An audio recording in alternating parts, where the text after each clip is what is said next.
call to order the Douglasville City Council Legislative Work Session for tonight, which is Thursday, April the 16th, 2026. Our invocation will be done by Associate Pastor Mr. Andrew Dickerson from First Presbyterian Church of Douglasville. Welcome back. After that, we'll have our Pledge of Allegiance, which will be led by the Mayor Pro Tem, City Councilmember Terry Miller. Please stand for the invocation. As you are able, please join me in a word of prayer. Almighty God, we humbly ask that we may prove ourselves a people mindful of your ways and glad to do your will. Bless our land with honorable industry, sound learning, and pure conduct. We ask that you save us from discord and confusion, pride and arrogance, and every evil way. Defend our liberties and fashion into one united people, those gathered here from many kindreds and tongues.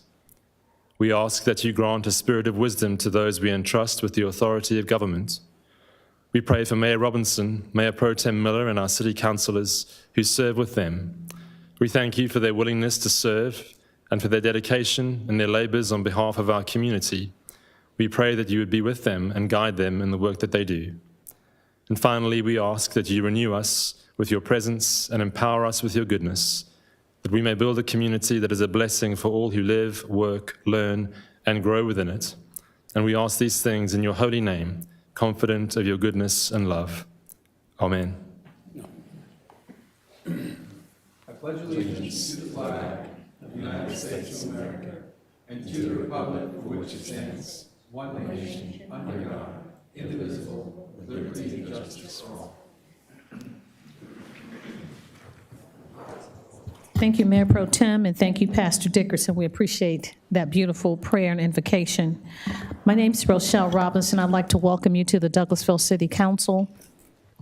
This is a legislative work session where the items are going to be presented for discussion only tonight, and no official action will be taken on these items until next Monday at 6 p.m.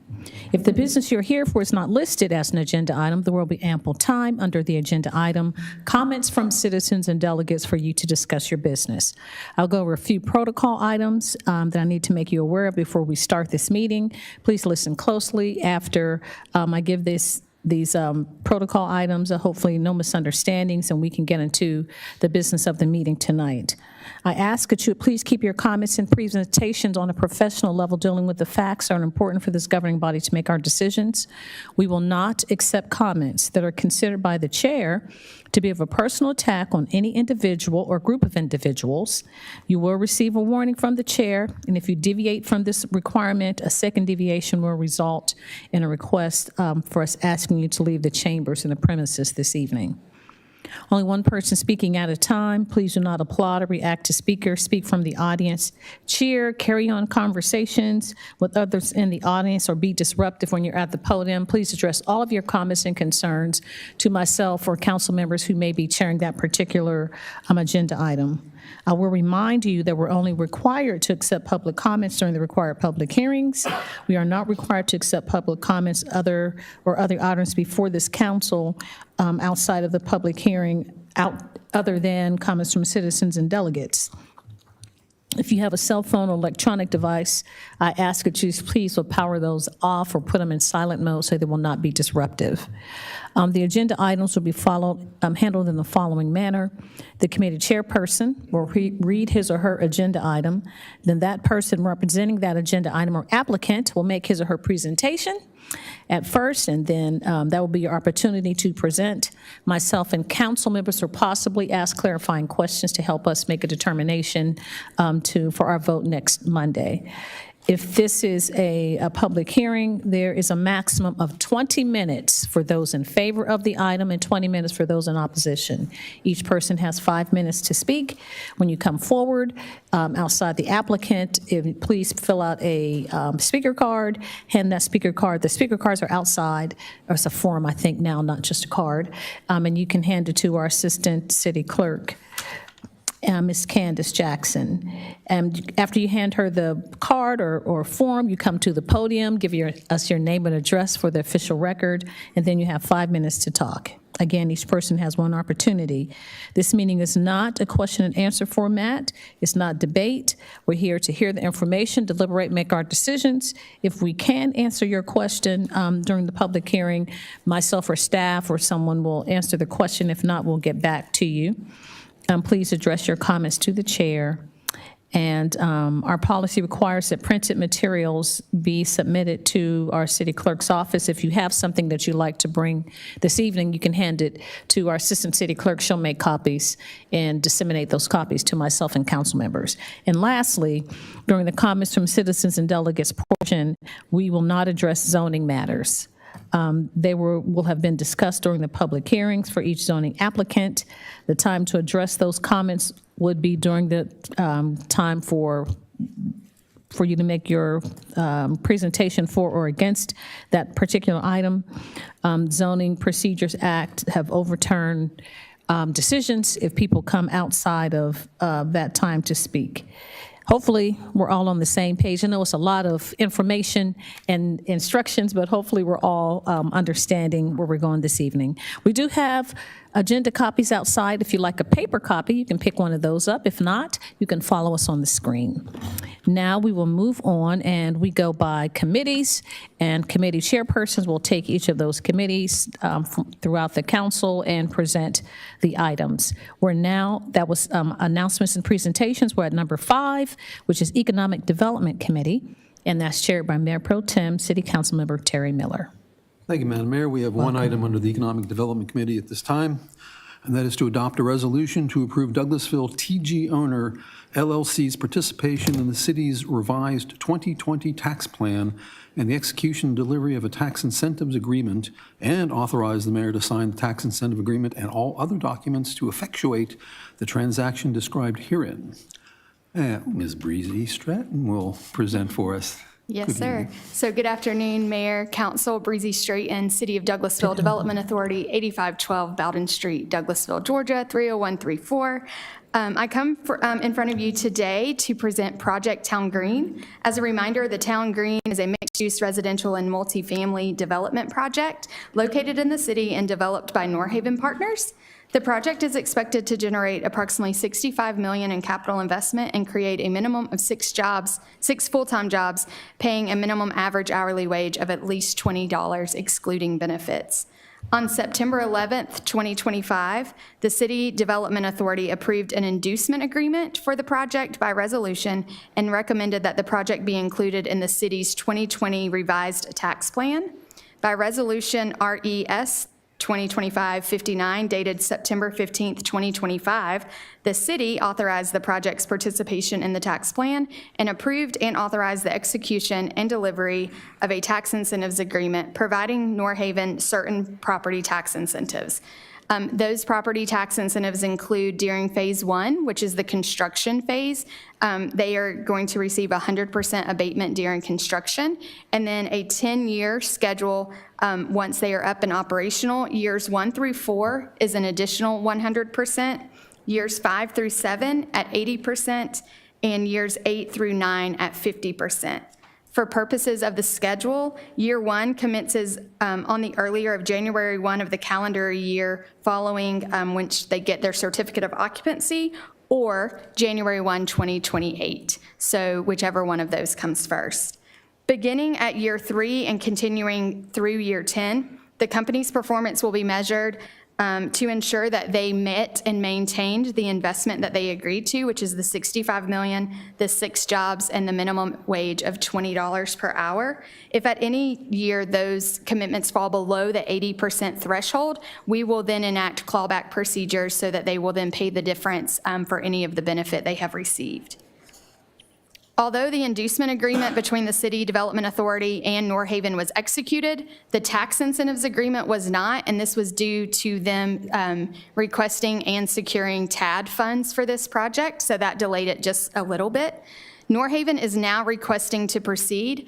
But this is common when it comes to real estate development. North Haven formed a specific project entity called Douglasville TG Owner. We are calling it short TG Owner, Town Green Owner. And it's an affiliate of North Haven to acquire and construct the project. Accordingly, North Haven requested the City of Development Authority to assign the inducement agreement to TG Owner and revise the tax incentive agreement to reflect TG as the owner instead of North Haven. So on April 14th, 2026, on Tuesday of this week, the City Development Authority approved the assignment of this inducement agreement, and we are now recommending that the city include this project, now known as TG Owner, in the tax plan and authorize the execution and delivery of the revised tax incentive agreement. Just so that you're aware, nothing has changed in what was agreed to in September. It is simply because they have created a new owner entity. The official legal documents have to reflect that, and so all of those agreements must reflect the new owner and not North Haven as they were previously agreed upon. So we respectfully ask and request that the mayor and city council approve the project's inclusion in the city's 2020 tax plan and approve and authorize an execution and delivery of the revised tax incentive agreements reflecting TG as the project entity. And I am open to take any questions you may have. Thank you, Breezy.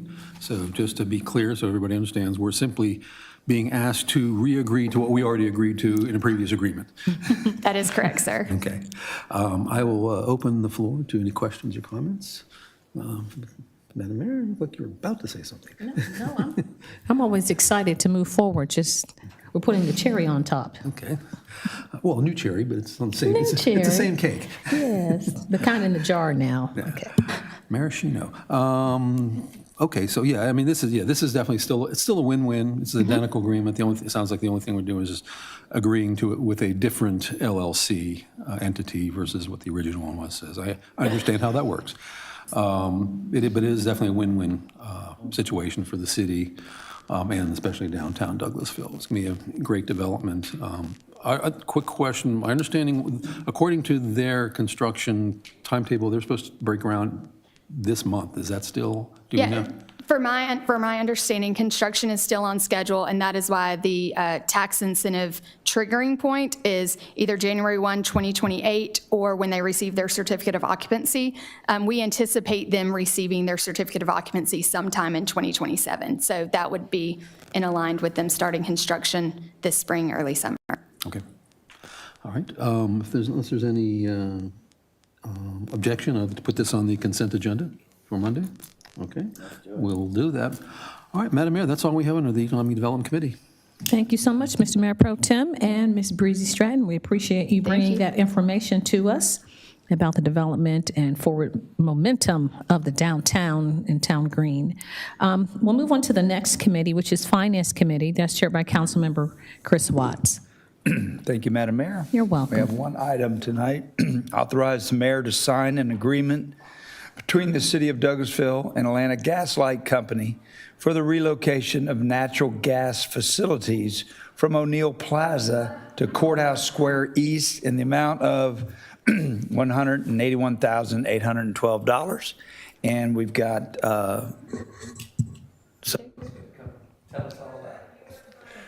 Good evening, Mayor and Council. Jacob Adams, 4150 Ashford Dunwoody Road, Brookhaven, Georgia.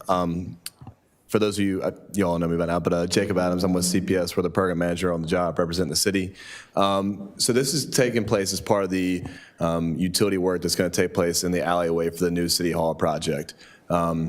During our coordination with the various utility providers, the one that we kept running into conflicts with regarding the clearance around was the gas line with AGL. We explored various options, both vertically and laterally, to find and meet the clearance for their, the gas line, but they had a 2-foot radial clearance as well as a 3-foot from top of 5 foot below grade where the line had to run and continue to maintain. So as part of that, we went to the drawing board to find ways where we could potentially relocate the gas line that wouldn't cause drastic impacts to the project itself or major impacts to the alleyway and the utilities that were running through the alleyway. There's multiple utilities running through there, so we wanted to make sure that we maintain the clearances needed. As part of that, the proposed solution that we came to, both with AGL and our civil engineer, was to retire the existing line that's running through the alley, as well as the line that's running all O'Neill Plaza. We would cap those lines, and the main primary point would be tying off on Courthouse Square, just a few feet down that way to the left, running through Courthouse Square towards Veterans Memorial, and then it would tee off behind the Pope Building is where the new connection would be made for the businesses as well as the City Hall. That'd be the new tap-in point. It seemed to be the best route that would cause the least amount of disturbance to the job and would maintain and meet the clearances possible. We've been coordinating through our civil engineer as well as AGL, and this was the proposed route that they reviewed with their team and provided sign-off on as well. So this was one of the coordination processes that needed to take place for that preliminary work in the alleyway itself to commence. Okay, thank you, Jacob, for that. I just have one question, then I'll hand it off to whoever else. What kind of interruption of service will this create for the businesses? And if there's probably got to be an interruption of services, if so, it's all in one day, or go ahead? It'd be less of an impact than that. The whole point that we want to make sure we have is we want to have all new utilities in place for any cutover for utility work. So we'll have the new line installed and ready for that tie-over point. All the connections will be made when we make the termination for the old line. So minimizing impact as much as possible, coordinating with AGL. They've already been working with our construction team on finding the best ways and methods to do this and how to schedule it around work, working for our project schedule, as well as a conveniency for the business owners themselves. Okay, thank you. I'm assuming that there'll be good communication with businesses because they're probably worried about this. Have they already been informed that this is coming their way? And I know I said one question, that's two, but go ahead, Chelsea. Yes, good afternoon, Mayor Council. Chelsea Jackson, 6758 Spring Street. So we started coordinating with the businesses and communicating with them about a month ago. We had our first Main Street Town Hall with them. So we talked to them about the 4 phases of the City Hall development through demolition, utility relocation, construction of City Hall and O'Neill Plaza. So they have been made aware of this, as well as they do receive a newsletter from Main Street, and we do have a City Hall update to that, so they get updates weekly to the City Hall project, so they are aware of everything. Okay, thank you, Ms. Jackson. Any questions? Madam Mayor, we'll go to you, and then whoever else. Thank you, Mr. Chairman. Thank you, Jacob and Ms. Chelsea. That was exactly what I was going to ask. And I guess a recommendation would be, this is antiquated that people still do this, and we do it in Douglasville. We're closed on Mondays downtown, so that might be a good day, because typically the restaurants and not the city is never closed, city government, but the restaurants take Monday off because I think they work on Sundays, and it's been just tradition that that's the day that they kind of reset for the rest of the week. So that could be a good day. Yes, ma'am. Yeah, we'll definitely keep that in consideration. We want to, like I said, cause as minimal impact as possible, especially with the utility work. Yes, sir. Thank you so much. Thank Yes, you, Mr. ma'am, Chairman. Madam Mayor. We'll go Mayor Pro Tem, and then Councilman Estes and anybody else that would like to ask. Thank you, Mr. Chair. I might have missed you, part of the explanation. Is this going to happen after the demolition phase begins? Overall, so you already have the fencing up at this point and everything? Yes, sir. So it won't be done and then you stop and then? Yes, sir. Okay, good. That's what I want to be sure of. Thanks. That's all, Mr. Chair. Councilman Estes. That just took a lot of my question, but do you have any ballpark estimate of when this would start? So primarily it's going to depend on when we get the LDP. The LDP is what kicks off our actual groundbreaking. So the demolition is one aspect of it. We're currently in the process of getting our demolition permit and eager to start hopefully looking at doing that within the next month or so on demolition of the building. The actual utility work will be dependent on when we get the LDP. The LDP has been submitted and is in review with the various reviewing jurisdictions, WSA, the city. So we're currently getting comments back on those, revising those comments to compare for resubmission. It really depends on the review time for those. But we're, like I said, in constant communication. As soon as we figure out dates and line up dates, we're letting everybody know that we can once we have them nailed down. And that's really what I wanted to thank you and staff for, because I have spoken with several of the restaurants, and Obviously, they're not excited about service interruptions and the headaches of all of this, but they understand why, and they are very appreciative of the communication that they are getting. So thank you, guys. And that's all I have, Coach. Anyone else that has any comments or questions? Nobody? All right, thank you. Appreciate it, Jacob, and I you all. would request that this be placed on the consent agenda for Monday. Is that all right? Madam Mayor, that's all we had tonight under finance. Thank you so much, Coach. I don't know what's going on with the microphone. I know, mine just went out. Oh, no, it's... Okay, they came back on. Thank you so much. We appreciate it, Coach. We'll move on to the next committee, which is Housing and Community Affairs. That's chaired by Councilmember Elena Hudson. Thank you, Madam Mayor. We have 2 items under the Housing and Community Affairs Committee. Item A is authorize the mayor to sign the local government approval on behalf of the city of Douglasville in order to meet the Georgia Department of Community Affairs requirement for consideration of a grant request from Vision 21 Concepts, Inc. for emergency shelter funding and assistance. And Caroline Pounds is going to present to us today. Thank you, Chairwoman Ellen and Mayor Robinson. Thank you so much. So today I'm here to actually get you guys to partner and sign a letter for a grant that we have been you guys supporting for the last 6 years. So I want to just kind of talk more in reference to Vision 21 for those that don't know. We've been around since 1999. Reverend Dr. Edwin E. Ford is the chairman of this organization. We provide housing for men. We've had the first reentry housing back in 2005. We had the first men's shelter, and we also have been operating the Douglas County Women's Shelter since 2012. The grant that we are applying for is a DCA grant. We have applied for this since 2019, and you guys have been supporting this grant for us. So basically, we're providing 90 days of temporary housing. We're providing food, shelter, clothing, and also life skills, employability skills, and Celebrate Recovery. Yes. I do apologize. I just missed a formality. Could you just please state your name and address for the record? I'm and then you sorry. can please continue. No, Yes. I apologize. No, I'm sorry. I'm Carolyn Pounds. Our address is 12591 Veterans Memorial Highway, Douglasville 30135. Thank you. Again, we are providing housing, and we've been doing it since 2005. We are a program that's been around. We service people from drug court, reentry, people off the street, and we've been servicing DCA.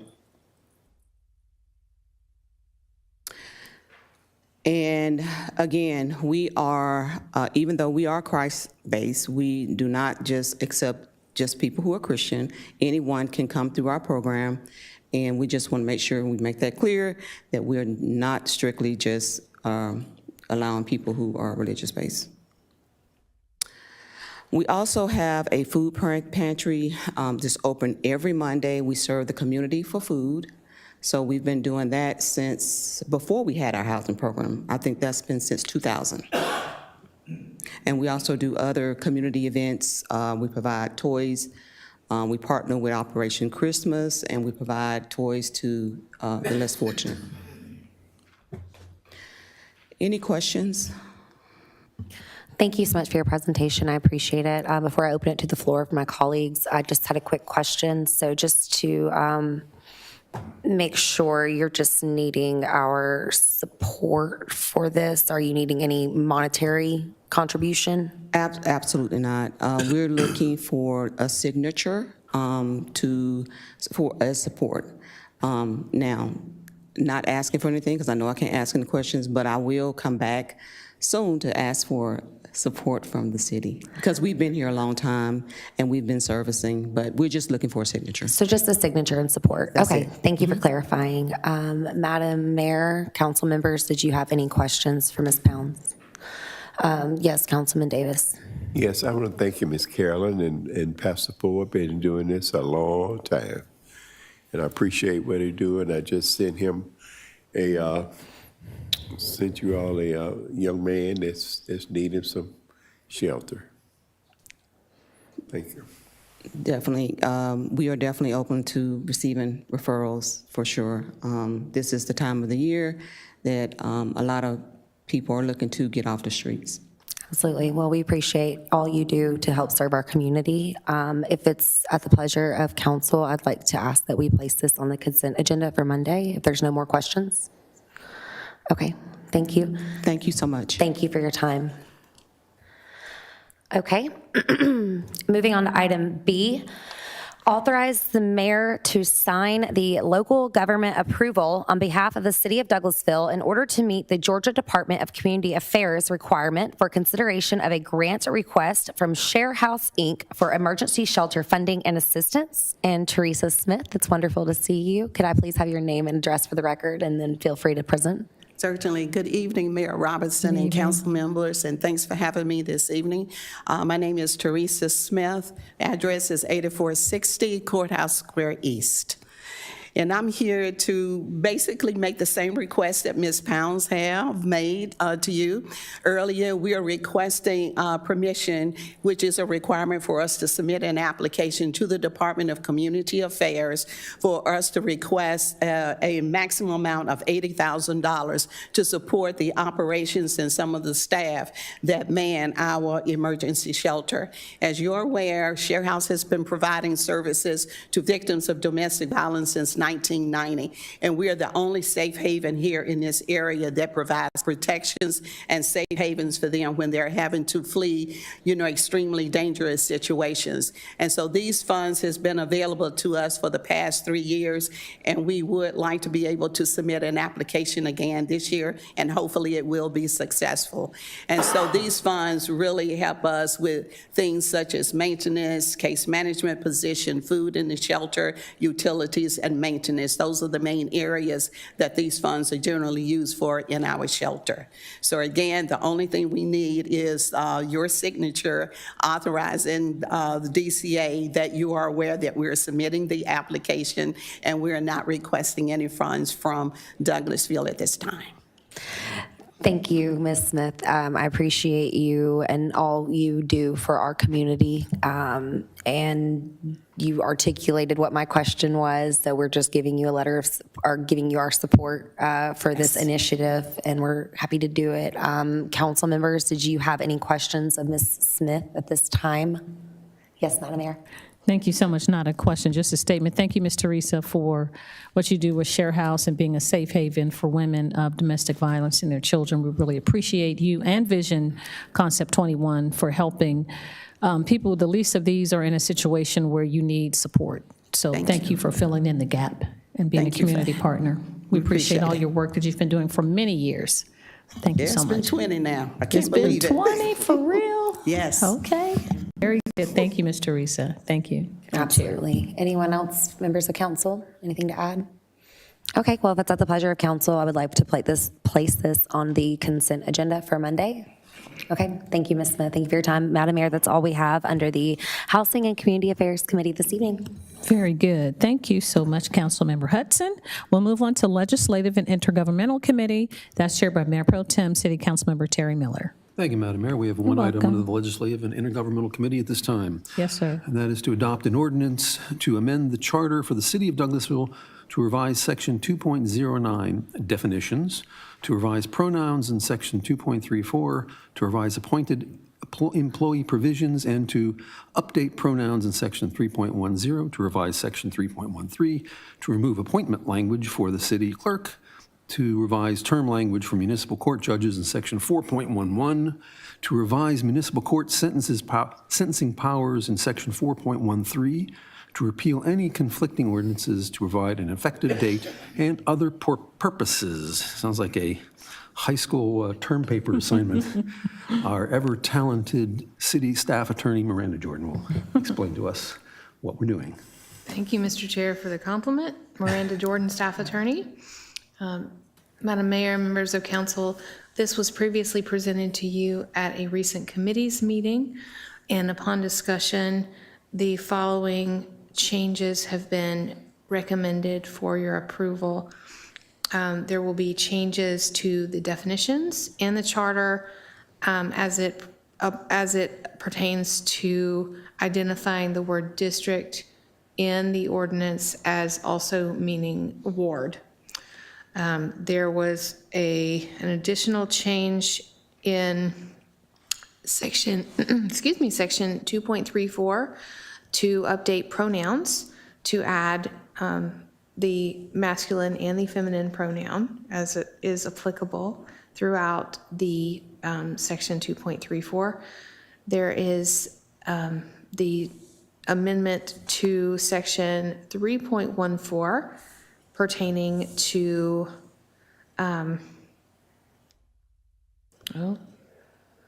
give me just 1 second. 3.10, excuse me, pertaining to appointed employee provisions and to update the pronouns in there as well. Section 3.13 will remove the city clerk as an appointed employee to make that person a direct hire position, and other appointment language as well. The sections 4.11 and 4.13 will pertain to municipal court operations, including the judge being appointed for a 2-year term according to state law, and to allow sentencing up to and including 12 months for any jail sentences that come from the municipal court. And I'm happy to answer any questions that you all have. Thank you, Ms. Jordan. So it's basically a lot of housekeeping involved there. Apparently, we were violating our own ordinance by appointing women to many positions, since the ordinances said only he, I guess, in a number of cases. Any questions or comments, Madam Mayor? You look at that. Nothing down this way. Let's see. I think that this can certainly qualify for the consent agenda on Monday. Is there any objections? Okay, let's place that on the consent agenda. Thank you, Miranda. And I did want to add for this item, it will need to be adopted at 2 council meetings, so it will be on Okay, so we can't put this on the, or can we still put it on the consent You agenda? can, because it'll be the first adoption. Okay. But there will be, this same item will come before you at April 30th and May 4th. So we can consent it 2 times. That's correct. Okay. And that is for just for the charter changes that are done through local act. Okay. Well, thank you very much. Without anything further, Madam Mayor, that's all we have under the Legislative and Governmental Committee at this time. Thank you so much, Mr. Mayor Pro Tem and Attorney Jordan. We appreciate your input. We'll move on to item number 9, which is Personnel and Organization Committee. That's chaired by Councilmember Howard Estes. Thank you, Madam Mayor. We You're have a welcome. couple of similar items this evening. Yes, sir. We will start with item 26-110, which is adopt an ordinance to amend Section 2-178 of the Code of Ordinances for the City of Douglasville to revise the named appointed employee positions. And it looks like we will hear from Ms. Jordan again and Ms. Frazier, or just Ms. Jordan. Take it away. This is a related item to the charter ordinance amendment from the last item. This will create a match and identical wording in our ordinance, which is our administration ordinance, Section 2-178, to remove a number of positions as appointed, but this allows still for the mayor and council to appoint as they see fit if a position needs to be added back to this list. It'll just kind of clean things up for our administration ordinance. The appointed positions will remain city manager, deputy city manager, assistant city manager, police chief, and assistant city attorney. Happy to answer any questions on this as well. Thank you, Ms. Jordan. Does anybody have any questions or comments?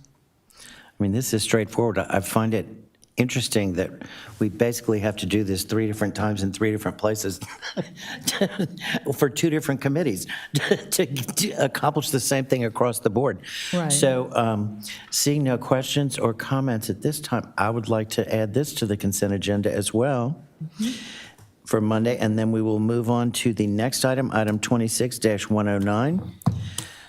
Adopt an ordinance to amend Section 17-16 of the Personnel Policies and Procedures Ordinance for the City of Douglasville to revise the named appointed employee positions. I think we're going to go back to Ms. Jordan for another round. Section 17-16 of the Personnel Policies and Procedures has similar language to the Administration Ordinance, Section 2-178. This will mirror that language to, again, have the city managers, the police chief, and the assistant city attorney as appointed positions at the City of Douglasville. And again, this just covers all the bases so that the charter, the ordinance, and the personnel policies all match each other in regards to the appointed employee language. I appreciate that. That's the last thing we need is some disagreements between our different procedures. Any questions or comments on this item? Madam Mayor. Thank you so much, Mr. Estes, Mr. Personnel Chair. We appreciate the work that you've done, Attorney Jordan and Ms. Frazier, our city manager, to help us codify what's best practices. In a lot of cities, we were kind of antiquated in our appointed positions and hiring of our professionals in our staff for the city of Douglasville. So we appreciate the work that you've done, and we also appreciate the state delegation, our senators and House folks that helped us with the legislative and intergovernmental to change the charter, which we have to do 2 times, vote on 2 times, but for them to change the charter to help us to, again, marry these 2 issues together. So that's all the comments I had. Thank you. Thank you, Madam Mayor. Anyone else? And I did just want to add for this item, Sure. the previous item for amending the administration ordinance, those will have an effective date of May 5th, 2026, which is 1 day after the next round of council meetings when the charter amendment will be. Can be Yes. amended again. Okay. Yes. Perfect. So they all have the same effective date. Very good. Thank you very much. And seeing no other questions or comments, I would like to ask that this be placed on the consent agenda as well for Monday. Looks like a go. And then that is all we have this evening for the Personnel and Organization Committee. Madam Mayor, thank you. You're welcome. Thank you so much, Councilman Estes and Attorney Jordan. We'll move on then to item number 10, which is Planning and Development Committee. That's chaired by Councilmember Nicole Miller. Thank you, Madam Mayor. You're welcome. I'd like to call the Planning and Development Committee to order. This evening, some of our items on our agenda will require a public hearing. Before we begin those items, I'd like to briefly review the procedures we will follow to ensure an orderly and fair process. These hearings are conducted in accordance with the Georgia Zoning Procedures Act. As elected officials, our responsibility to ensure that all applications are reviewed fairly, impartially, and in accordance with the city's zoning ordinance and adopted land use policies. For each zoning item requiring a public hearing, we will begin with a presentation from city staff outlining the request and any relevant findings.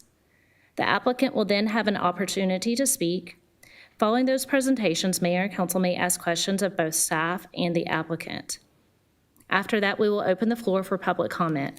If you would like to speak in favor of or in opposition to the application, please complete a comment card before approaching the podium. Comment cards are located near the entrance of the room and should be submitted to the city clerk before your turn to speak. Please include your name, address, the item you wish to address, and if possible, any specific questions you would like staff to follow up on. All comments should be made respectfully and directed to the chair. When you speak, please begin by stating your name and address for the record. If you ask a question, please understand that we will not respond immediately during the public comment portion. Instead, staff will attempt to address all questions at once before the close of the public comment, provided that information is readily available. Each speaker will be allowed up to 5 minutes to speak. We will allocate a total of 20 minutes for comments in support and 20 minutes for those in opposition. This is not a debate. Interruptions, outbursts, or other disruptions will not be permitted.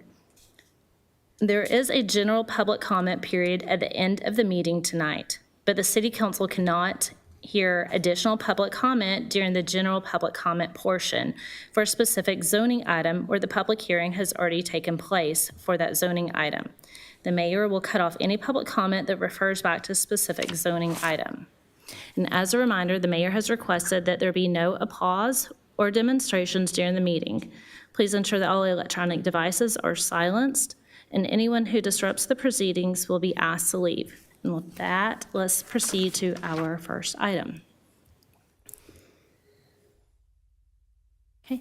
Item number 26-123 says to authorize staff to refer to the Planning Commission a text amendment to Section 3.07 of the Unified Development Ordinance to amend the proposed language describing the purpose and intent of the PRD Planned Residential Development Zoning District application by the City of Douglasville. And Ms. Jordan and Mr. Gray, it looks like, are going to take care of this one or explain it. Yes, so the item is a text amendment that is a housekeeping matter. There is what appears to be an error in Section 3.07 in the Planned Residential Development District that would only allow high-density apartment dwellings. The rest of the ordinance, that section of the ordinance, if you look at it, it describes not only 1, 2, and 3 unit apartments, but also townhouses as well. The city historically, in the past 6 years since the new Unified Development Ordinance was adopted, has granted PRD status to townhome communities. There is one on Van Sant Road, and for example, and as another example, the Laurelwood community that is located off Reservoir Drive. So historically, the city has followed the practice of allowing townhomes. The rest of the language in Section 3.07 of the UDO allows for townhomes, but there's one little sentence at the top of that is kind of a summary descriptor that just mentions high-rise, or not high-rise, high-density apartments, excuse me. So city staff is recommending a change to that ordinance to make it all be in congruence with what has been adopted previously and the overall language of the section. Okay, that makes perfect sense. Sounds like we just need to clarify our own ordinance. Madam Mayor, Council, do you guys have questions or comments on this particular item? Okay. Are you guys okay with us placing this on the consent agenda? Thank you. And thank you, Ms. Jordan. Our next item is item number 26-124. Says authorize city staff to apply for rezoning from RA residential agricultural to PSP public semi-public with Douglas County for 155 acres located at 1745 Wortham Road, being parcel number 0001. And looks like Ms. Jordan and Mr. Gray are going to help us with this item. Great. Good evening. Dana Gray, 6758 Spring Street. This is a property that the city recently acquired, which is in the county.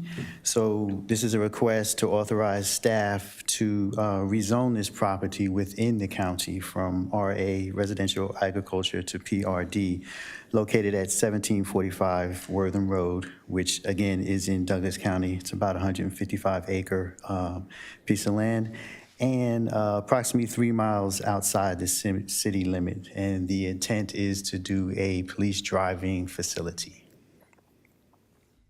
Thank you so much, Mr. Gray. I feel like we've spoken at length about this particular parcel multiple times. Madam Mayor, Council, do you guys have questions about what we're doing here? Coach? To do this, do we have to have the county's permission to rezone a property that's in the county, or? We're asking for your permission, but we would simply apply for their rezoning at the county. The county Yes, for the rezoning? yes, with the county. Okay, thank you. Absolutely, thank you. Was that all? Madam Mayor? I don't know why this is not working. Anyway, Mr. Gray, so it's you said it's 3 miles outside of the city limits? Yes. So it does not have to be, we're not annexing? No, we're just going to keep it in the county. Be county property? Yes. Owned by the city? Correct. Right, and we have other properties like that as well in the city? I do believe so. We do Brightstone. Right. Yeah. Oh, it's on back now. I don't know why it's temperamental. But, okay, so, and it will be PSP, which is going from agriculture to public, what is that criteria or classification? Public, semi-public? Right. Okay. Yep. For the police driving facility? Yes. Good, thank you. Yes, ma'am. Thank you. That's all I have. Of course. Anyone else? Okay. Mr. Gray, thank you so much. Madam Mayor, Council, are you guys okay with placing this item on the consent agenda? Thank you. Okay. Our next item is item number 26-114. It says, hold a public hearing to consider a request for a change in zoning from GC, General Commercial District, to PRD, Planned Residential Development District, for 4.7 acres located at 7061 Arbor Parkway in Land Lot 160, District 2, Section 5, Parcel ID 0080. Application by Pivotal Housing Partners. Mr. Gray. Okay, this is a rezoning request to rezone from general commercial to planned residential development, development district, for a 54-unit service senior independent living apartment community located at 7061 Arbor Parkway.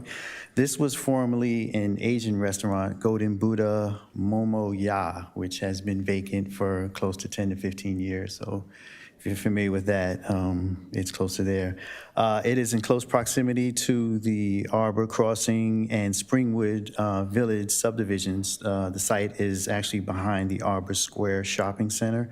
So within that center, you have Home Goods, Burlington Coat Factory, and Jersey Mike's. And the applicant is present. Thank you so much. Before the applicant comes up, do you guys have questions of Mr. Gray? Okay, thank you. So if the applicant, if you'll please come down, give us your name and address for the record.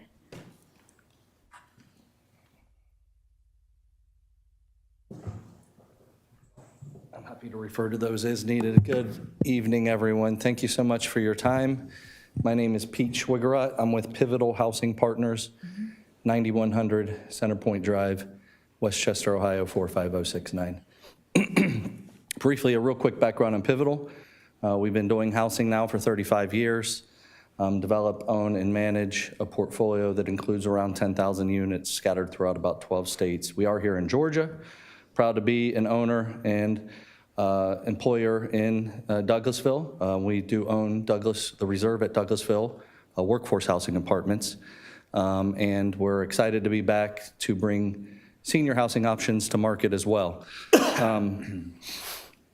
I think a more important feature on Pivotal is we are a long-term owner of these facilities. The first one we built 35 years ago, we still own it, we still manage it. So we are going to be here for the long haul and excited to be members of your community and hopeful to bring new investment. As mentioned, our site is on Arbor Parkway, approximately a quarter mile east of Bill Arp, if I'm saying that right, behind the shopping center. As mentioned, this was a former commercial use restaurant. It's been sitting vacant for decades, from what I understand. If you've seen the building, it's in disrepair. It's blight. The windows are all broken out. It's been fenced in to keep and prevent further vandalism. It doesn't necessarily stop folks from getting in. I was able to go in, walk around the site during our efforts. And so it is something that right now is challenged as it is, and we're hopeful to bring new investment and convert it into something that can house your seniors. When we looked at the market, there is senior housing opportunities in the community, but there is very limited senior opportunities in the type of housing we're trying to provide. We'll be utilizing the housing tax credit program through the state, which provides assistance to provide housing for seniors age 55 plus. And with that money from the state, we are required to keep rents restricted and below market. So for seniors in your community living on fixed income, that provides an opportunity for a very favorable rent to make ends meet, help them live on their fixed incomes. And our goal is to keep seniors independent absolutely as long as possible, to keep them out of skilled care, nursing care, assisted care, which are a diminished quality of life, as well as substantially more in cost to that person. Where for an assisted care facility, you might find yourself spending $3,000 to $5,000 a month. Because of the tax credits we're going to be using, we're going to be able to offer units at as low as $900 to $1,100 a month. There is no HUD involvement. We don't have rent subsidy. Our residents pay their own rent. We don't have a voucher to provide to residents, but we are able to provide a very attainable rent and a 100% accessible unit in the process. So as mentioned, we're proposing a 54-unit, 4-story senior building. It is elevated. It's going to include a mix of 1 and 2 bedroom units. These units are going to be fully amenitized. Anything and everything you would expect in your own home, you'll find in these units. They have an open floor plan, large kitchens with a breakfast island. Bedrooms have walk-in closets. All units have in-unit laundry facilities. They are also 100% accessible and visitable every unit. Every bathroom has the turning radiuses, larger doorways. The countertops are slightly lower. We can take the fronts off of all of our sinks so that roll-under scenarios are available to every unit. And with that, makes it good living for a mobile senior or someone with limited capacity. With this is an age-restricted 55-plus community. In our 2,500 plus or minus units, we do average around an 80-year-old resident. So we are capturing true retirees who are downsizing, selling out of a home, trying to simplify their life as they age and their housing needs change. We're able to keep them independent as long as possible. We found in some of our studies that a facility like this can provide an additional 5 to 7 years of independent life to a senior, which is a tremendous benefit to that person and that family who has to help care for their family members. With that being said, in addition, we do that with programs and services. We will have access to light housekeeping, in-home meals, curb-to-curb transportation. We have 2.5 employees. We have the full-time on-site manager there 40 hours a week. We have a full-time service tech there 40 hours a week. We stagger their work schedule so that there's presence on site. Beyond there, we also have a 24-hour call center. Anyone having issues after hours, we can immediately address that through the call center. And then there's the part-time service coordinator who provides those services and programs to help keep not only residents active, but independent as long as possible. So with the units, the 54 units, on the first floor, we also have a load of amenities to help offer opportunity there as well. We've got a community room, a fitness center, a business center, and a theater area, all accessible to residents 24 hours a day. They can hold activities, groups. We can have classes, training, all sorts of activities for residents in those community spaces. The building is secure. It's a fob access building. You're going to electronically fob yourself in. Every resident's going to have a fob, so only residents can get in the building. We do have an intercom in the main vestibule that allows residents to buzz in their guests. But beyond that is a secured environment. We also do have cameras throughout the interior common areas of the building, in the vestibules, hallways, elevators, and throughout the common areas. Those cameras are also in the parking lot. The parking lots are properly lit with downcast lighting so that we have enough lighting to create a safe environment, but also downcast so that it's not spilling out into the neighborhood. I will say that as we were working on the site plan, we wanted to be conscious of our surroundings. And so we have single family off to us on the east. We got heavy and commercial off to us on the west. To create a nice environment and buffer our neighbors properly, we're holding a 100-foot green space, open space buffer on the east side, and then a varying but just as substantial buffer on the west side to screen and block the backside of the commercial center. So we're going to have a really nice green oasis for residents and limiting what we disturb with the trees, trying to preserve as many as we can. We had discussed with the fire department to make sure that as we have an access point, we have a proper loop and turning radius in the rear so that larger vehicles can get in, circulate, turn around, and get back out from the single access point. Exterior amenities will also include a shelter, sun deck, tables and grills for outdoor activities. We will have raised bed community gardens as well that will allow our seniors to grow vegetables and do other plantings. As mentioned, we are kind of a unique type of housing. There's a similar facility in the area owned by National Church. It's 100% occupied. It has somewhere in the realm of around 100-person wait list, which is years of waiting.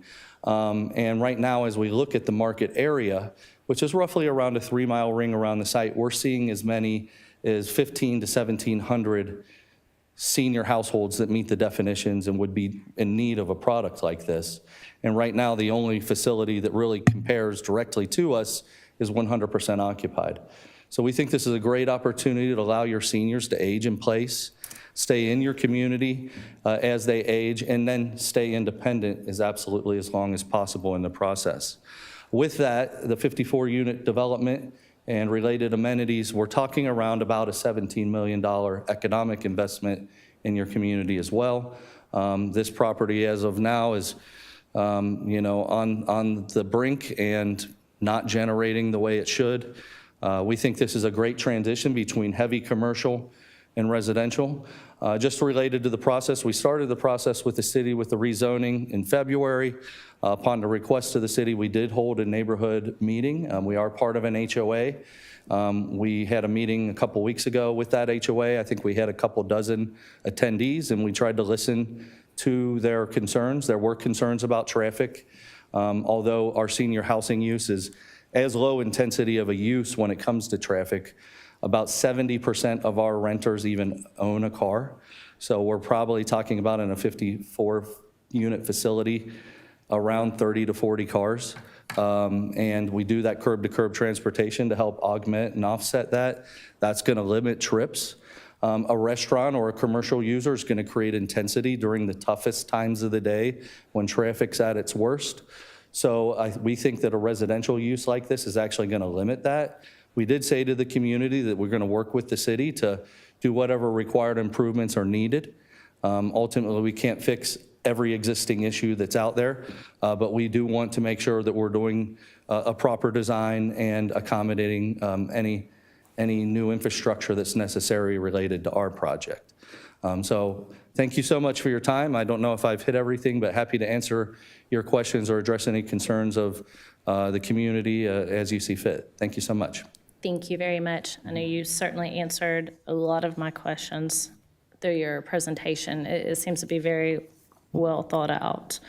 I know this might seem frivolous, but I was a little curious, why are there no balconies?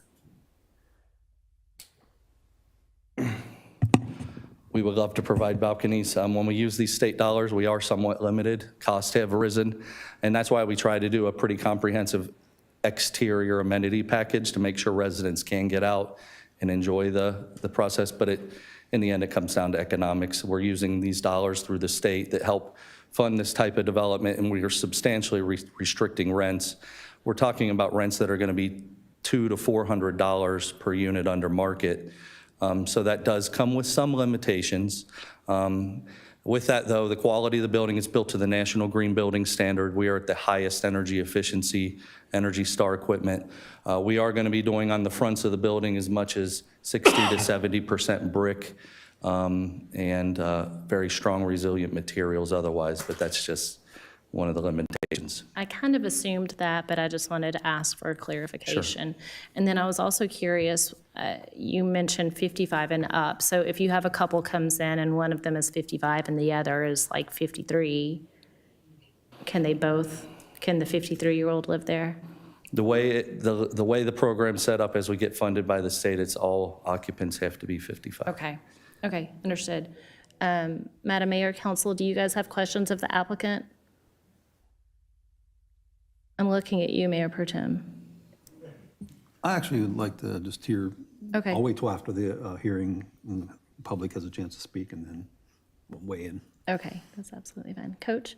How many, a unit like this, how many parking spaces are involved? Yeah, we are going to be asking for a variance here shortly on parking. Traditionally, we supply one-to-one. Okay. And that's more than enough. We're averaging right now in our 2,500 unit portfolio of this type of product, averaging needing about 0.75 spaces per unit. But we normally at minimum do the one-to-one mark because it gives us that 10 to 15, 20 spaces of just in case you're holding an event or an activity. Our variance that you'll see, we're actually asking for a little more than that, or we're offering a little more than that just to try to stay more consistent with your code. I was going to ask Mayor Pro Tem, but you may also know, is there a light? It seems like, is there a light, a traffic light right there at that entrance, or is it the one for the backside of? The closest light is where Arbor Parkway hits Highway 5. Okay. About probably Is an it- eighth of a mile down. Is that particular place, is that right in and right out and right in only, or I can't remember because I know the road's divided right there. Right here at the Yeah, entrance of our yeah. facility. It's not a right in, right out, it's full access. Okay. It's right where the boulevard ends, and so you can get and turn from both ways. We had talked with staff early on, and there was conversation about what do we do for a few things. Number one, traffic calming, so that we can slow traffic down, because I think that's one of the challenges the neighborhood has, is people can really whip through there. So we've talked about crosswalks, we've talked about doing maybe a raised crosswalk or even along Arbor, having some transitional, the slow bumps that are kind of becoming more common. We're going to work with staff ultimately to figure out how and what they want us to do to make sure we have a safe access point there. Is that something that a developer can install with the approval from the city, or do they have to go through the HOA there in Arbor? I don't think the HOA has jurisdiction over the streets themselves. I think that So would if be- they wanted to use speed humps as a traffic calming in that area, they could literally do it go through the themselves? Same process that any neighborhood. With would go approval of through. city, that Right. is. Okay. Yeah, it's a Thank public you. right of way. That's all I had. Thank you. Okay, thank you. Anyone else? I will mention one item that was discussed during the town hall, and I've talked since with the deputy police chief, which was to provide an opportunity to have a police substation in the development, which would just basically, essentially mean an office available to a police officer to basically stop and answer calls or get a cup of coffee or whatever it is. But their mere presence there obviously would be a pretty good amenity. But they have agreed to that. But let's assume that anything that we're discussing and anything they agree is going to have to be in writing no matter what. So that's. Okay, thank you. And thank you for attending as well. We appreciate you being there. Okay, well, with that being said, we do have a public hearing to hold. So if we have anyone here this evening who would like to speak in favor of this item, if you'll please come down and give us your name and address for the record. And if we don't have anyone, oh, okay, Ms. Welsh. Ms. Cindy, if you'll please give us your name and address for the record.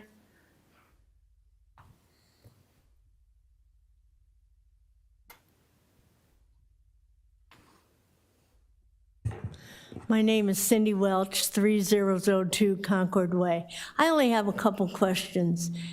He said there'll be 54 units, but I guess I missed how many floors there'll be. Are there 3 or 4? 4 in total. Four in total. And will there be elevators? Yes, ma'am. Okay, that's all I want.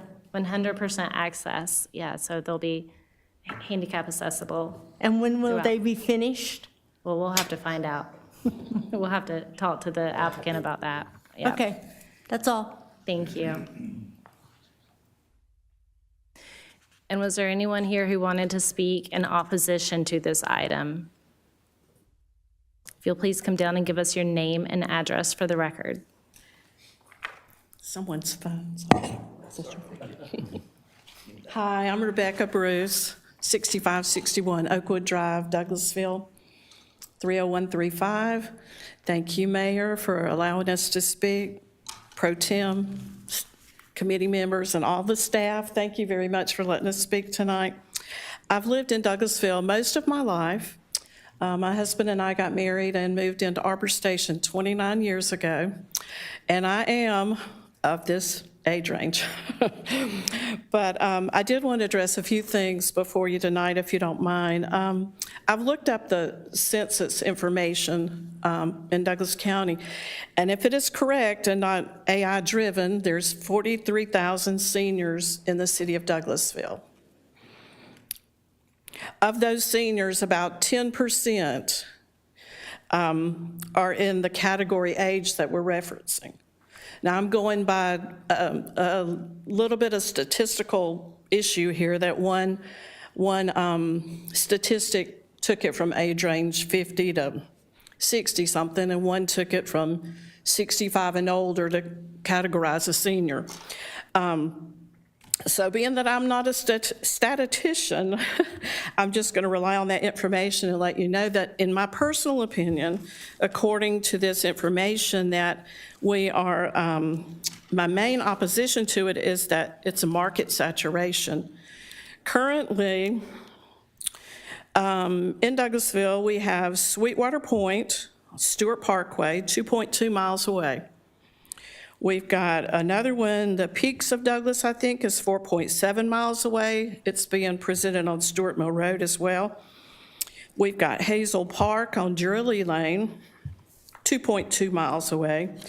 And this does not include Fowler Homes or Chicago Avenue, which I understand apples and oranges are different. We're talking about different apartment complexes, different price ranges.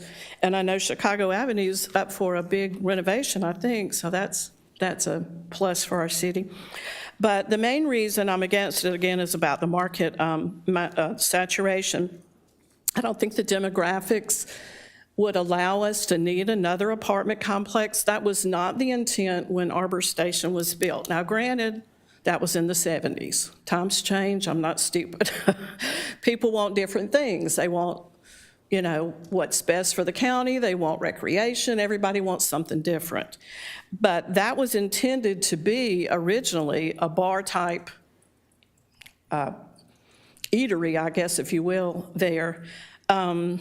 And to change this into an apartment complex, and I must have been mistaken at the HOA meeting that I attended. I thought that it was proposed as a 2-story building, and now it's a 4, but I could be very wrong in that, but that's not the main point. I did look up BBB, and I'm a little bit confused, I guess, in that the applicant is asking, he says he's from this area, but I looked up the development company, and it's from Ohio. And it concerns me that we have so many developments coming in for these apartment complexes that are out of town. And then they promise they're going to watch over. They're going to watch over that particular area. They're going to keep a watch on it, make sure everything's good. But does that happen once they leave? I know this site talks about having management on site, which is a wonderful thing. But BBB gives this particular company an F rating. If I read it right, and I'm willing to be wrong, they get an F rating. In addition, they also have the reserves of Douglas County off of 92, this particular development company, and they have, I think it was 13 complaints recently about trash in the area, management not being willing to speak to them, management being unavailable. So I think that's something that we need to look into. And as far as the trash in Arbor Station, I totally agree with this gentleman. But I think we have an absolutely fantastic code department in this city, and I'm sure they'd be willing to come clean up anything that has transpired in that Momoya shopping area, because right now there's couches and there's mattresses. But that is not a reason to put an apartment complex in a residential area. With that, I would just ask you to look at those general ideas and keep that into consideration if you go forward. Thank you, Madam Thank Mayor you. and staff. Was there anyone else who wanted to speak on this item? I think we have a little bit of time left. Okay. If there's not, let's go ahead and close out the public comment portion.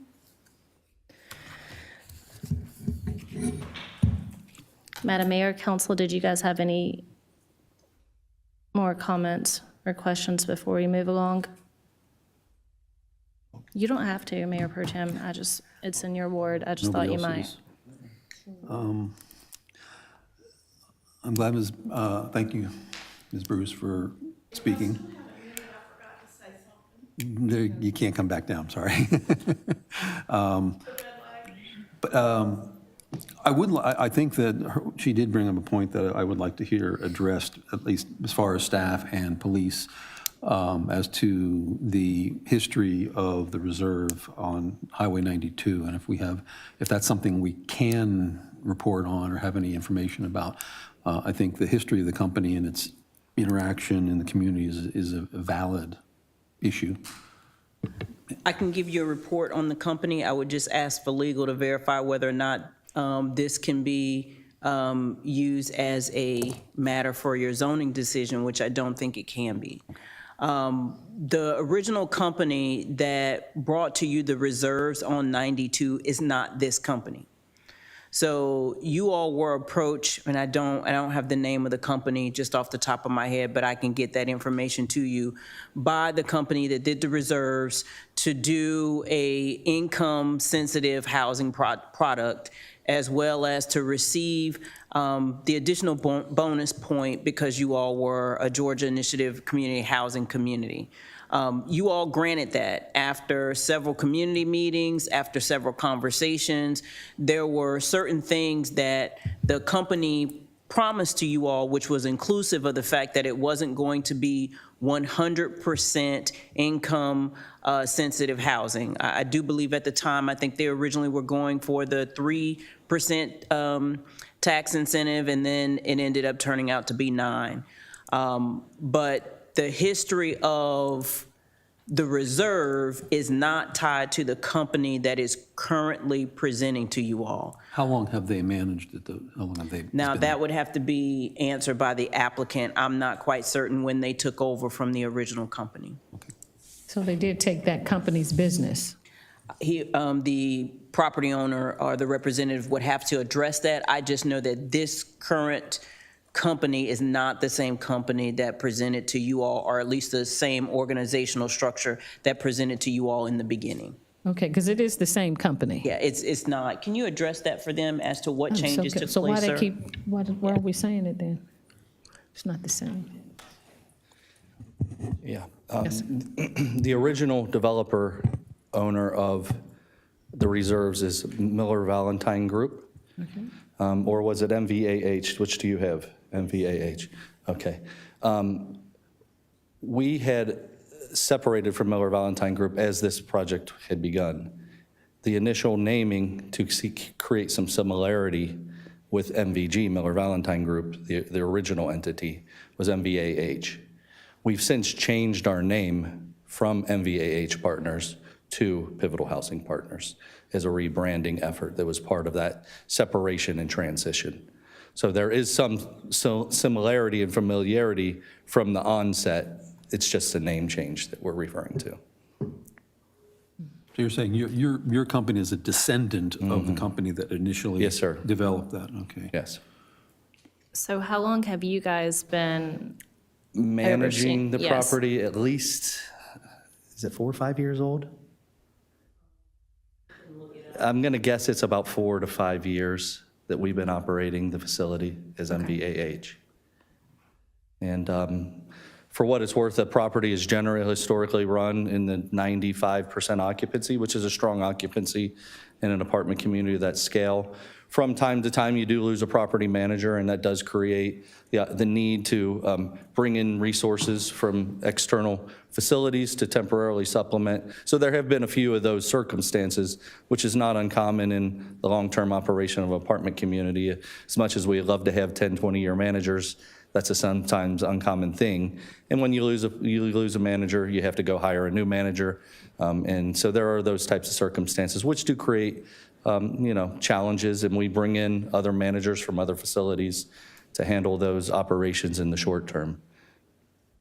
And I did look up, we do not have an F on the BBP, just for the record as well. You all received a presentation by Mr. George Tullis of MVAH to discuss tax exclusion interest on the private property activity bonds in February of 2020. 2020. So it's, so that would have been probably about 4 years. It's been operating for 4 years then. That would have been when we were applying for funding. There would have still been the secure of the finance and the build, which is a 15 months. So it's probably been operating for about 4 years. And you're currently managing that facility? We are managing the facility. So I guess what I would ask then is, are there currently outstanding issues with those units, with that development that haven't been addressed, that would be of as I concern? know now, the only issue is being addressed, and it was, we are having to redo some mechanical systems, air conditioning units. And the issues of trash and... I'm not aware of any. I'll be happy to do a drive-by and be ready to report at our next meeting. Sometimes, you have a move out, a couch gets left behind, we have to get rid of that. We put it in the dumpster as quick as we can, but, sometimes we've got issues that we've got to deal with and address there. I would turn to our deputy chief and ask if, are there any issues that have come to your attention repeatedly or out of the ordinary for this particular development? At the reserve? Yeah. There have been, calls for service there. There's been nothing really out of the ordinary for what we would expect from an apartment complex. I don't have the exact statistics with me. But you don't see a trend going out? No. It's higher than, you said not out of the ordinary, so it's not on a per capita basis. If you boil it down to that, it's no different than anywhere else? I don't believe so. Okay.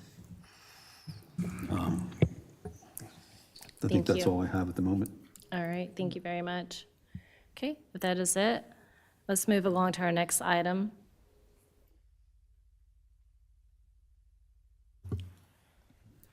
My iPad doesn't want to, okay. 26-115 says hold a public hearing to consider a request for a variance from section 3.07B of the Unified Development Ordinance to increase the maximum principal building height from 35 feet to 45 feet for 4.7 acres located on 7061 Arbor Parkway and Land Lot 160, District 2, Section 5, Parcel ID 0080, application by Pivotal Housing Partners. Mr. Gray. All right, this variance is associated with the same rezoning product at 70061. They are requesting to raise the building height from 35 foot to 45 to accommodate the 4 floors, and an elevator will be provided for the residents. Thank you. I'm so sorry. You said we do have the approval of the fire department? No, I didn't. I'm making things up in my head. That's what happens, okay. Yes, ma'am. This is a variance request to increase the building height from 35 foot to 45 to accommodate the 4 floors. An elevator will be provided for the residents. Thank you. We do have a few other buildings, I feel like, in the city that we've increased the height on, correct? Yes, we've had. There's been some industrial buildings that we increased the height, to my recollection. Okay. Do we have the approval of public services from police and fire to increase the building height?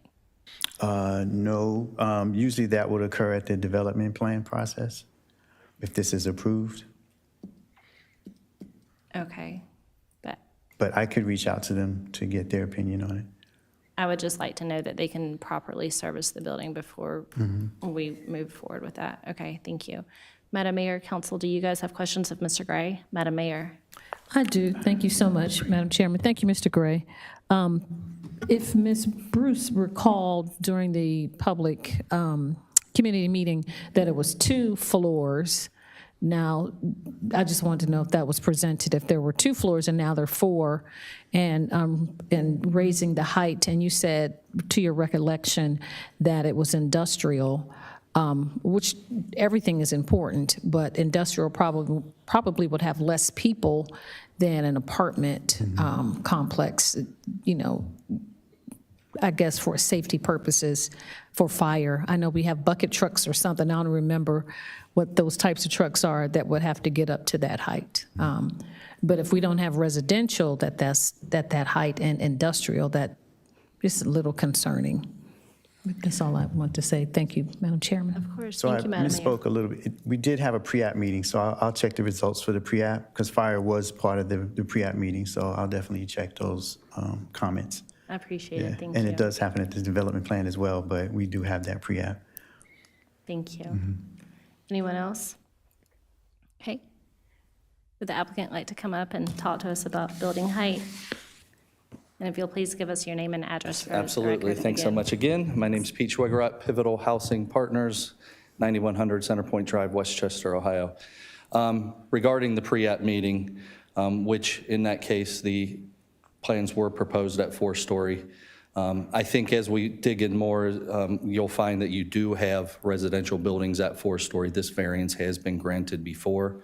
I can't speak to the exact building, but this was the communication that we had at those meetings, as well as the fire chief was at the meeting. And not speaking for him, but my remembrance was that he was okay with a 4-story building. Your fire apparatus can accommodate a 4-story building as it has your other 4-story buildings that have been granted through variance. His concern was more about getting around the building and having access to all sides of the buildings. That's why you're seeing the big roundabout. And we actually did change the shape of the building because one side of the building wasn't as accessible as he desired. So from my understanding, staff is 100% correct. A lot of this will be brought through in more detailed engineering drawings, but the initial discussion and conversation is that a 4-story building is able to be supplied and accommodated by your fire team as long as they have access to all sides of the building and the proper turning radiuses to get in and out of a parking lot. So I'll let them clarify just to make sure, and I'm sure staff will be happy to make sure you've got clarity on that.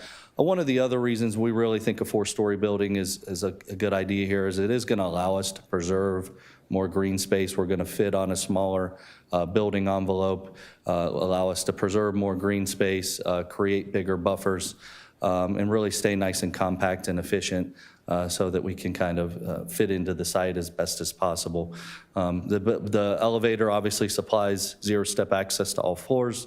That elevator does have a generator backup so that in power outages and so forth, that elevator can continue to operate. And it's very common, I would say, of our probably 50 to 60 facilities. At minimum, 60 to 80% of those buildings are 4-story.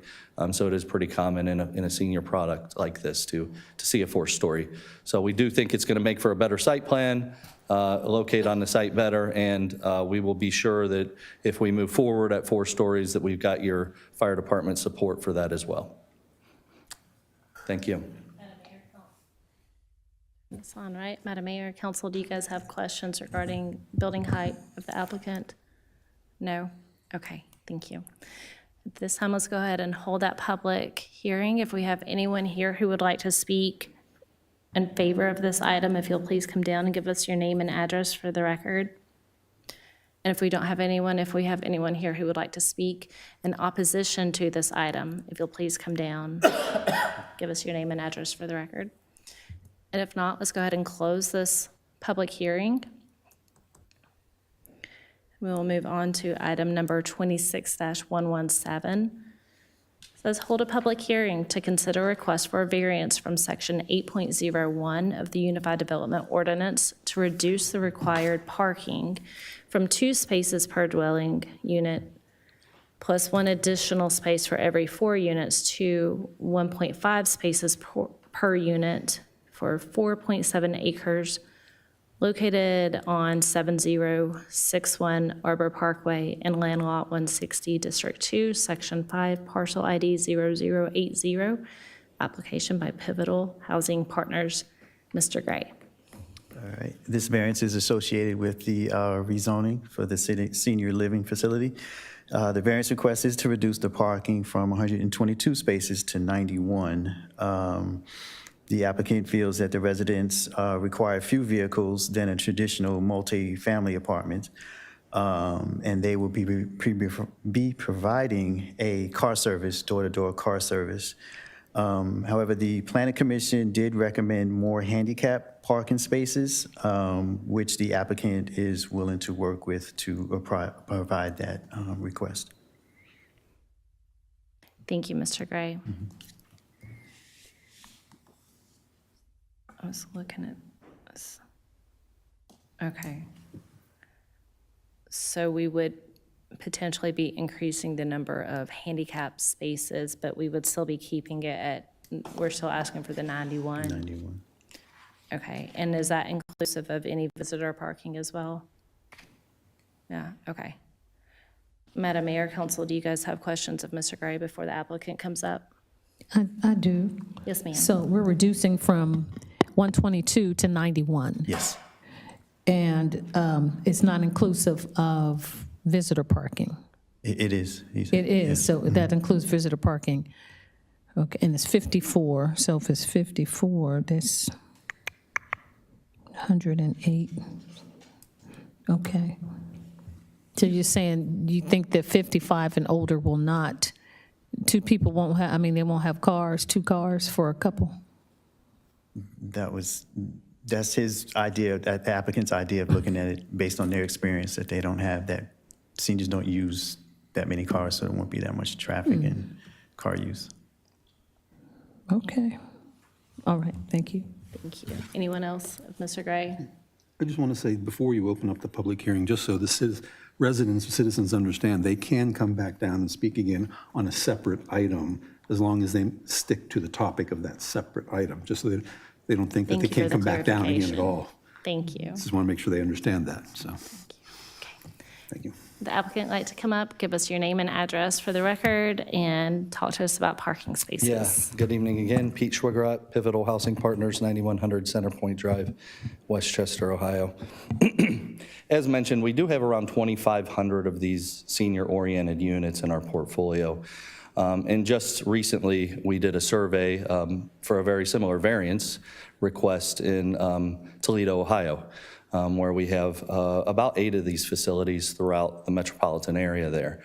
And we did a survey of all 8 properties, all comparable 3- or 4-story elevated senior buildings. And first, let me just give you some of the demographics. Even though this is 55 plus, we average over an 80-year-old resident in a facility like this. So this is true retirees at the edge of independent living, where we're trying to keep them independent and out of assisted care. So that does play into the need. In that survey also, we found that we average 1.1 residents per unit.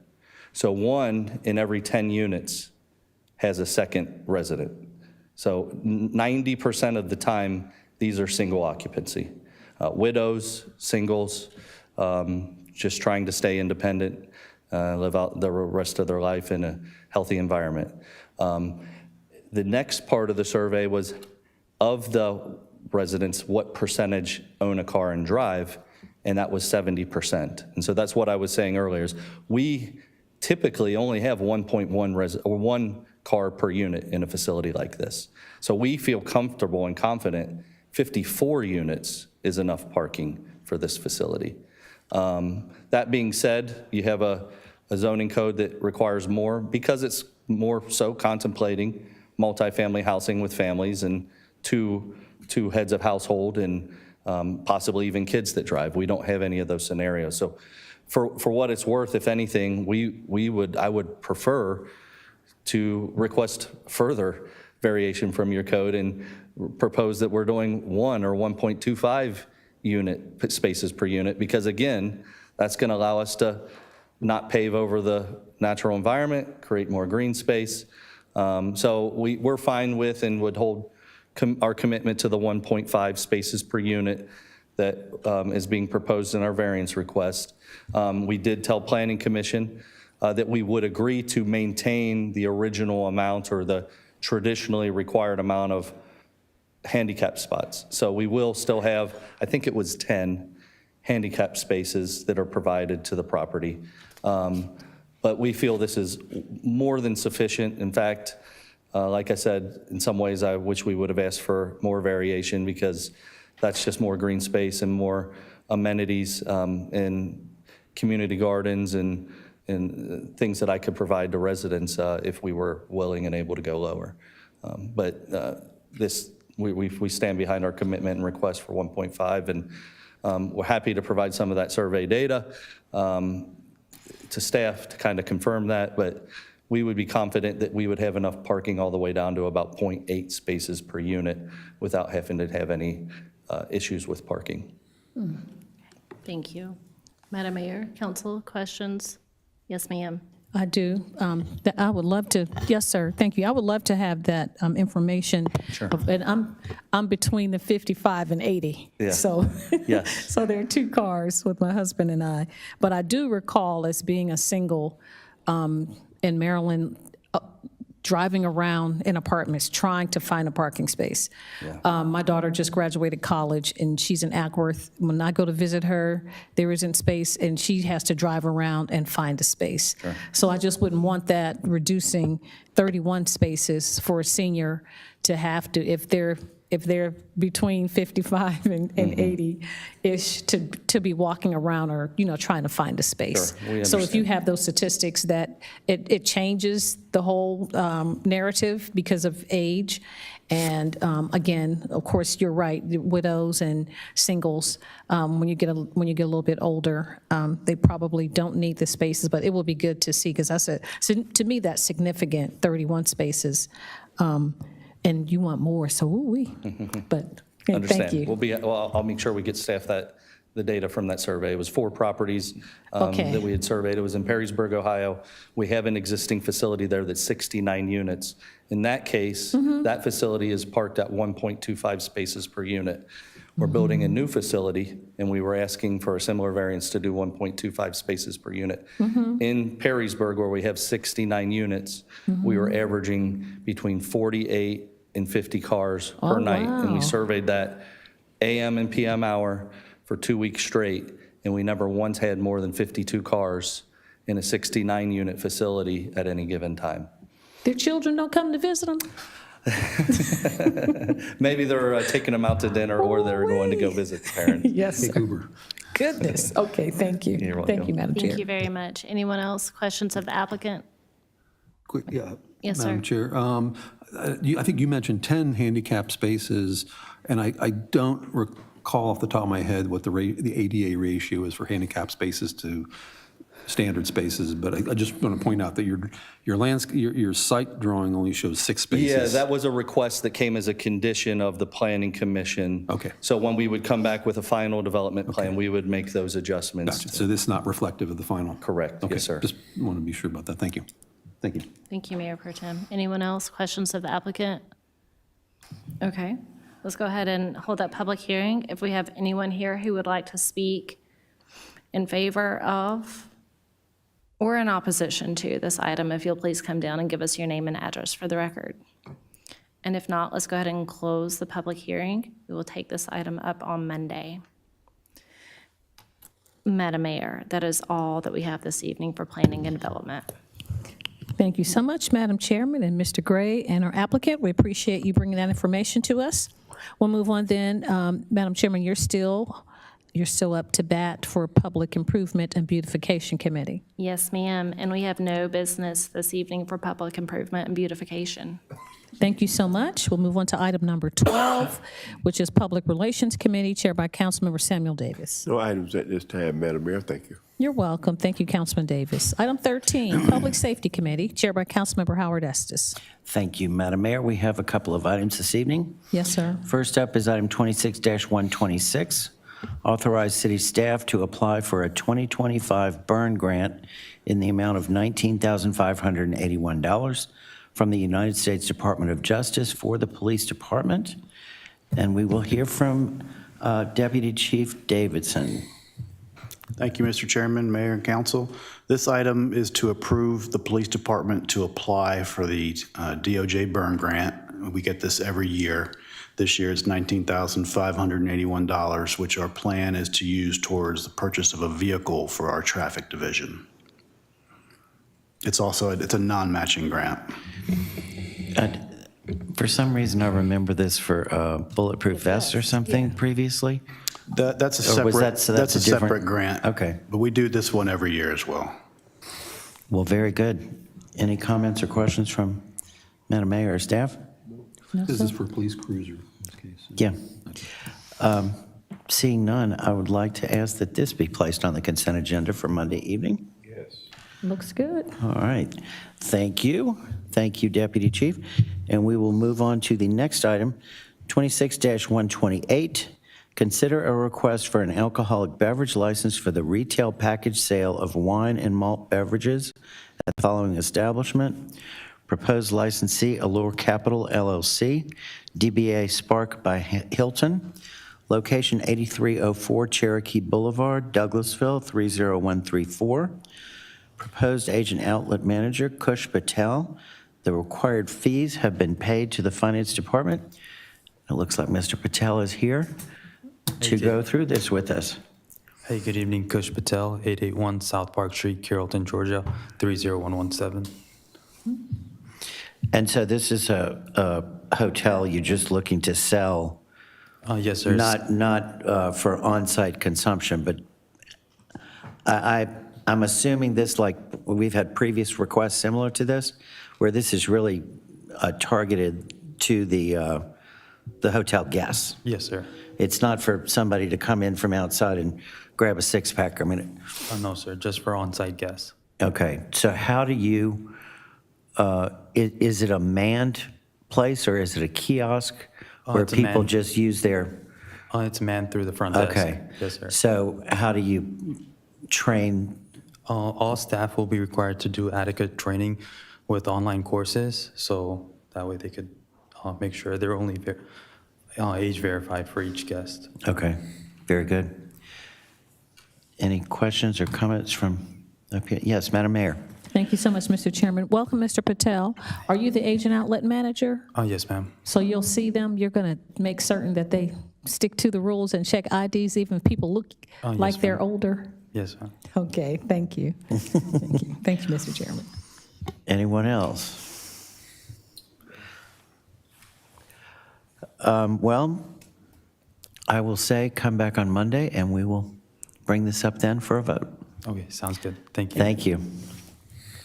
And Madam Mayor, that is all we have tonight for the Public Safety Committee. Thank you. Thank you, Mr. Chairman. We'll move on then to Recreation, Culture, and Tourism Committee, chaired by Councilmember Chris Watts. Thank you, Madam Mayor. We have no business tonight in Recreation, Culture, and Tourism. Thank you, Coach. We'll move on to Technology Committee, chaired by Councilmember DeVitrin Caldwell. Thank you, Madam Mayor. We have no business for the Technology Committee tonight. Thank you, Councilman Caldwell. Transportation Committee, chaired by Councilmember Elena Hudson. Thank you, Madam Mayor. We have no business under the Transportation Committee this evening. Thank you, ma'am. Do we have any other business to come before council tonight from the elected officials? Yes, ma'am. Councilmember Hudson. Thank you, Madam Mayor. I just wanted to make a statement regarding our special committee meeting that we had earlier this evening. As chair of the Housing and Community Affairs Committee, I just wanted to recommend in this meeting that we take no action on the item presented today regarding the post properties. At this time, I'm just not comfortable in providing a definitive response without having the benefit of our final housing study. The study will give us that data and community-informed insights necessary to kind of make a better guided decision. So I suggest that once the study is finalized and brought forward for adoption, which should be within the next 60 days or so, that we from there kind of include a clear policy statement about how we're going to move forward with outlining the city's vision for the housing type, specifically inclusive of workforce housing, just to ensure that any position that we take is grounded, comprehensive, and data driven and reflective of input from our community as a whole, and just to provide some clear guidance to stakeholders interested in city's development. So thank you. Thank you so much, Madam Chair. It's a great recommendation. I agree with you. Do we have any other comments in regards to that announcement or anything else? I totally agree. I thank you, Councilwoman Hudson. Do we have any other business from council members? If not, we'll move on then to item number 18, updates from our city staff. Our city attorney, Mr. Joel Dodson. Thank you, Attorney Dodson. Staff Attorney, Ms. Miranda Jordan. No business, Madam Mayor. Thank you. Thank you so much, Attorney Jordan. Our Police Department Deputy Chief, J.R. Davison. No business, Madam Mayor. Thank you, Chief. Our City Manager, Ms. Marsha Frazier. Just to say thank y'all for holding steady for a very long day. Appreciate you. Thank you so much, City Manager. Thank you. Thank you, City Manager. Madam Mayor, Yes, sir. we just look around the room and the place is full of staff and they've been here all day also. So we appreciate y'all putting up with Thank you, putting up with staff. us all day. That's Thank you, Thank you. staff. We appreciate it. Comments from citizens and delegates. If you sustain the meeting and you'd like to speak to us, please come forward to give us your name and address for the record. And you have 5 minutes to talk to us about any business germane to the city of Douglasville. We don't have any takers, as Councilman Davis says. We don't have anyone coming forward. Thank you so much for your time and attention. This meeting is adjourned.